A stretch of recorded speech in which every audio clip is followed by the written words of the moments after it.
the big news coming out of the owners' meeting is going to be whether they change the overtime rules. You know how I feel about it. I say leave it. And if you're going to mess with it, we have hashed it all out. We have an idea. I don't think it's not in front of the membership. There's only 2 overtime rules that will be placed in front of the membership, which is what they call the owners. And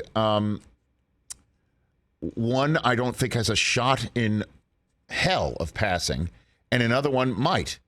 The one that doesn't have a shot in hell of passing is the Titans' idea that once overtime is played, first team scores a touchdown in order to wrap it up completely and not give the other team a chance, which is what we're trying to fix. They have to go for 2. And if they make it, it's over.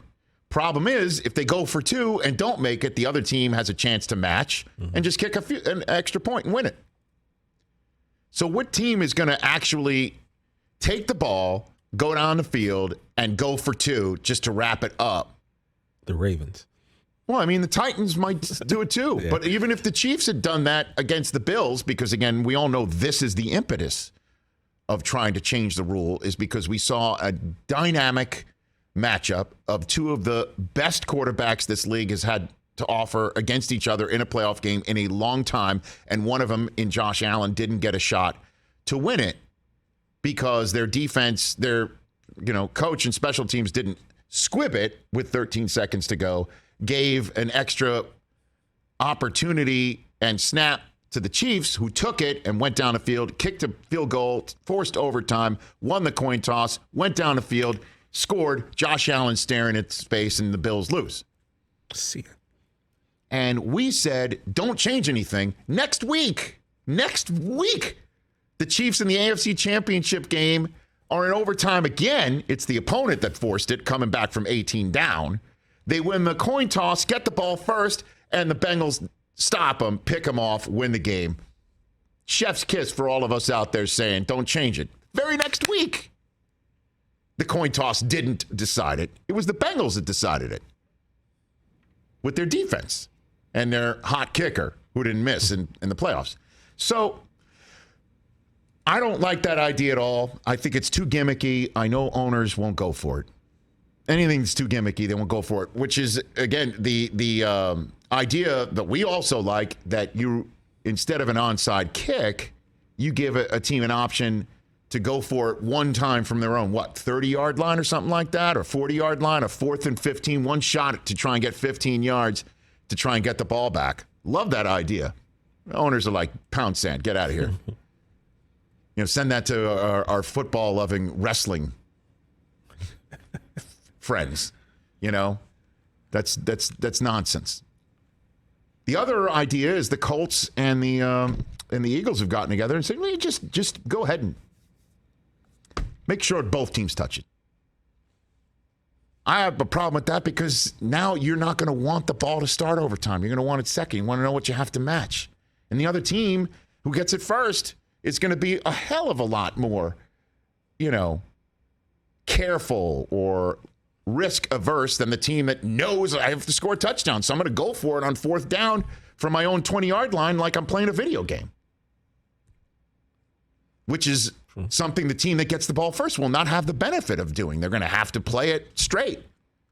And then once they get inside the 15-yard line, maybe just have to settle for your 3. And then the other team who gets it second is going to have the opportunity. There's so many unintended consequences. I don't like it either. Just keep it straight up.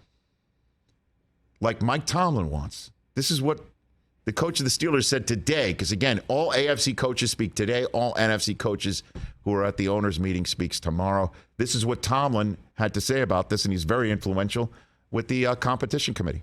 To be quite honest with you, I'm a sudden death advocate. Like old school. I'm a traditionalist. I don't fear sudden death, and I never have. But obviously, I lost that battle a decade ago. But my position remains unchanged. I am one of the few sudden death advocates, I would imagine. He's just like, screw it. You beat my defense, go down the field. He is the embodiment of the idea, if you want to make sure you do not lose merely because the team that is starting with the ball, won a coin toss, and has so much momentum. Don't forget about that, the momentum, that you still have the opportunity to stop them. Mm-hmm. If you call heads and it comes up heads to start overtime, guess what? Game doesn't end just because you got the coin toss right. You still have to score. And Tomlin's like, I'll take those odds. I'll put my team out there. And a lot of fans might be like, yeah, well, that sounds ridiculous. Yeah. Because how many times do we see a team just get the coin toss and go down the field? My 2 cents, don't touch it. But if you do, the one idea that we came up with through a caller is that you tie the opening kickoff coin toss to whoever gets the ball first, whether you want it first or if you defer and give it to the team to start the game first. If you get it first, you then also get it to start overtime.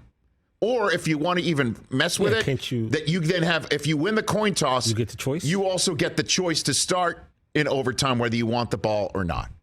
So there's nothing random about it except at the very beginning of the game. And then you then know who's going to have the decision to either kick it off or keep it to start overtime in advance.